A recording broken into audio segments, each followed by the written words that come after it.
guys, it's Emma, and I'm back today for you with another video. And this is one that I've seen a lot of booktubers make, and I wanted in on it, alright? Because I feel like, you know, this could serve as a warning to people, maybe, you never know. But as you can tell from the title of this video is going to be all about all of the authors that I have given up on, more or less. This is inspired by Sam's video from Thoughts on Tomes. I'll leave the link to their channel down in the description below so you guys can go check them out. These are going to be authors that I just won't read anymore for various reasons. I want to put a tiny disclaimer here. All of these opinions are my own, all right? I mean, no hate to these authors or to fans of these authors. If you like these authors, that's fine, okay? Who am I to tell you what and what not to read, okay? These are strictly my opinions. Opinions are subjective. Let me know down in the comments whether or not you agree with any of these authors that I'm going to talk about. And let me know some authors that you guys are not going to read anymore, okay? Because I'm very interested in that, okay? So with that being said, let's just jump right the hell into it. The first author that I will never read another book by, 9 times out of 10, unless some weird ass incentive just blindsides me into oblivion, is Stephen King, all right? I've read 2 books by him, I'm sure as some people will count it as, but I count it. I've read Needful Things and I DNF'd Firestarter. Needful Things I can confidently and wholeheartedly preach from the rooftops is one of the worst books that I've ever read in my life. I genuinely loathe that book, and I did a rant review for it maybe a year or 2 ago. And that got a lot of backlash, mostly from men, funnily enough. I'm not a fan of his writing style. I think that there's too many things that one sentence is trying to do at once. There's too many emotions trying to be invoked at once. It's just doing too much. It's oversaturated. It feels clunky. There's so much descriptions of, in my opinion, meaningless stuff. Rape analogies, which I'm just not a fan of. Sorry. Reading Needful Things honestly turned me off from reading Stephen King probably ever again. Also, I feel like Stephen King has a tendency to, in order to make his characters come off as racist, they have to use as many slurs as they can in a however long period of time, which, okay, but there are other ways to make your characters be racist other than having them say an abundance of slurs. I don't think, I remember my sister, she read it. She called me and my mom and she was like, I've never seen the N-word with a hard R used so many times in my life. And it's like, girl, like I've never seen so many Irish slurs used in a book. That was Needful Things, all right? What a wake-up call, right? But yeah, Stephen King, not for me. I'll stick with Stephen Graham Jones. He's my staple in the horror genre. The next author that I will never read anything by again is Leigh Bardugo. I've also read 2 books by her. I've read Wonder Woman Warbringer and then Ninth House. I DNF'd both of them. The dialogue in Wonder Woman Warbringer was so choppy, it was taking me out of the story, and the Ninth House, I have a rant review up for this book if you'd like to go check that out. That is also one of the worst books I've ever read. Just content-wise, I didn't agree with the usage of sexual violence. I didn't agree with the quality of the drug usage representation in this. And it was just so damn long. It did not have to be that long at all, all right? So Leigh Bardugo, I think I've just come to terms with she's just not for me. I feel like, you know, things that I didn't like in Wonder Woman Warbringer, and also there were writing things, like I said, with it being too long, and the dialogue was also kind of choppy. In Ninth House, they're kind of the same. So I don't know. She's probably not for me. Siobhan Vivian. I have read 2 books by this author. I read Not That Kind of Girl, I think that's what it's called. I remember the feminism in here. I remember feeling weird about it, just it not seeming cohesive, I guess, in a way, to me. Also, the Main character in here, I loathed her. I hated her so much, and I was manifesting that her best friend would at least deck her just once. Alas, that did not occur. And then I read the list. It was entertaining when I read it, but I just remember the ending leaving me infuriated. I don't like open endings, okay? Your open ending has to be fucking flawless if I'm gonna love it, okay? And let's just say the list was far below fabulous. Aside from the writing wise, I'm not a fan of Siobhan Vivian herself, okay? She was involved in this scandal with Sarah Dessen. For those of you who are not aware of what happened with Sarah Dessen, I'll leave a link to Daniel Green's video. He talks in depth about it. Sarah Dessen took to Twitter, threw a fit about it, how not to take criticism 101, and then a bunch of authors started dogpiling on this college graduate. So you're telling me a multi-million-dollar author is going after a college graduate for criticism? Okay.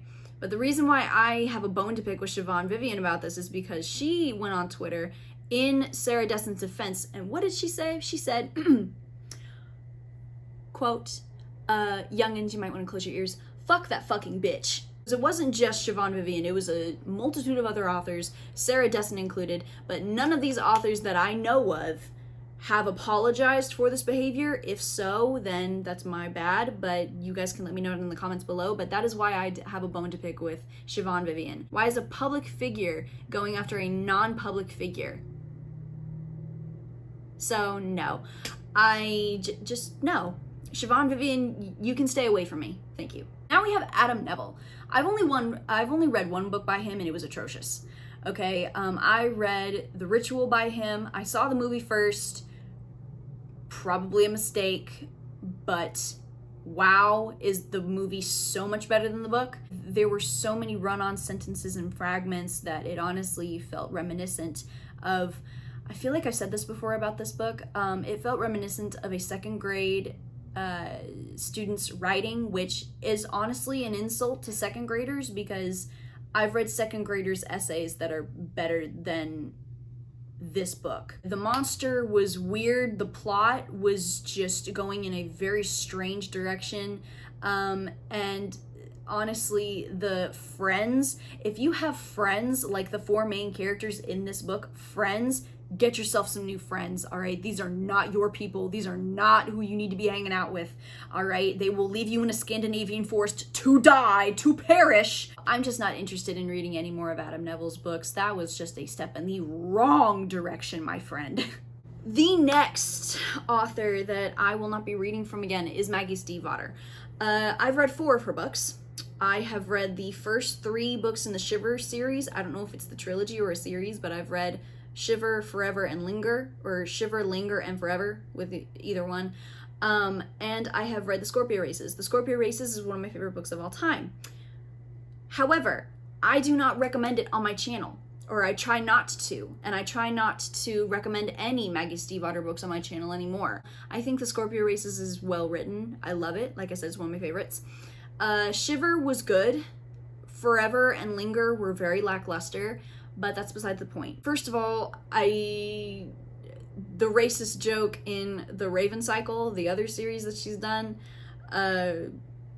what the fuck was that? And then how she acts on Twitter, there was a scandal where she fought with like a fan about a Halsey song on Twitter.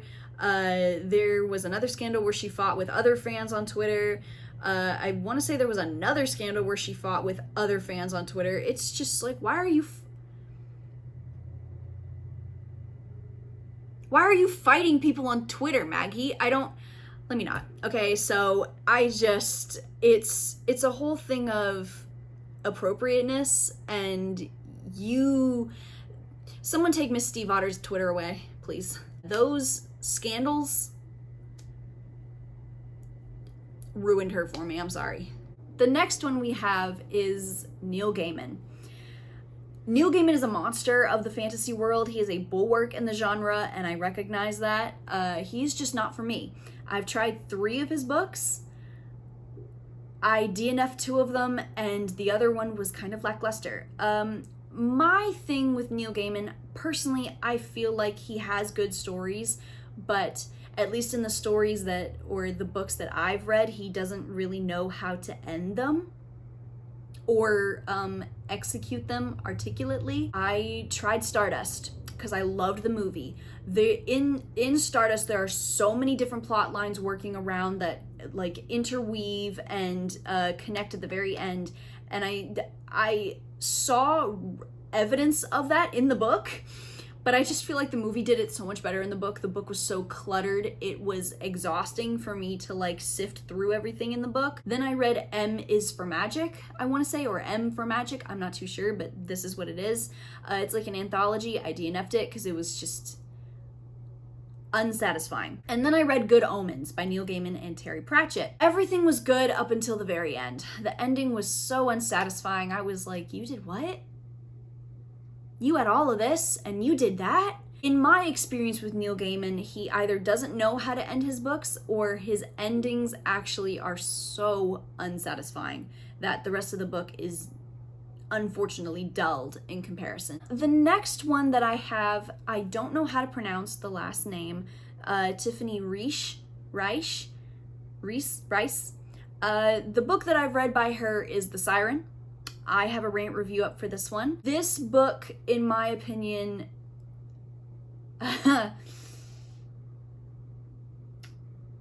tried to do so much and at the same time failed to do so much. This book has a big problem with statch. I beg your pardon? Why are grown-ass adults having sex with 15-year-olds? Why? Why are grown-ass adults having feelings for 15-year-olds? And why is it never discussed? Why is it never challenged by any of the other characters in this book? I don't understand it. This book put a really bad taste in my mouth, and especially when I realized that one of the victims, because that's what the 15-year-olds are, they're victims, especially when I found out that one of the victims in The Siren becomes like a protege to Lil Miss Nora, one of the perpetrators in this book, in the second book. What are we doing? The last one that I have is Sarah Gailey. I've read 2 books by Sarah Gailey. The first book that I read by her, which is Magic for Liars, which I think I gave 2 stars to. It's kind of like a mage's murder mystery type thing here. I did not care for the main character at all, okay? I thought she was unqualified as a PI for spousal cheating and fraud to be a murder detective.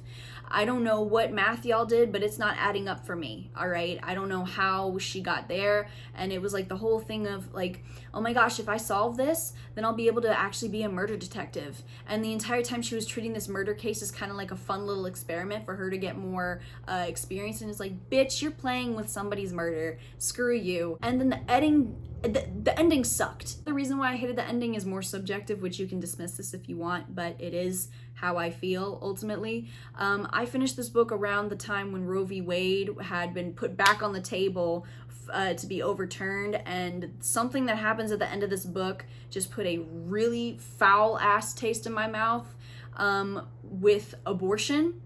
So I was just like, you know what? No. And the second book that I read by her was The Echo Wife. I think Sarah Gailey just likes writing unlikable main characters, which isn't horrible. It's just the unlikable main character in this one was just a whiny drunk, and the unlikable main character in here was not an unlikable character, she was just an insufferable bitch. Towards the latter half of the book, they did something climax-wise and plotline-wise that I was like, you just made the entire, or at least a huge ass chunk of your book null and void. What did we go through all this shit for? Just to end up here and basically just scrap it all. I don't understand. No entiendo. And honestly, I don't really wanna. So you guys, those are all of the authors that I am giving up on. It would take a miracle or a really, really enticing synopsis in order for me to actually try any of these again. Like I said in the beginning of the video, down below, let me know whether or not you guys agree with any of these authors, whether you have any authors that you would warn me to stay away from, or quite honestly, any authors that write like these authors, but just actually are, you know, do it better, if that makes sense. So with that being said, you guys, I hope that you enjoyed, that you will look forward to any more videos that I post, that you guys are staying safe, and that you guys have a good rest of your day. Goodbye.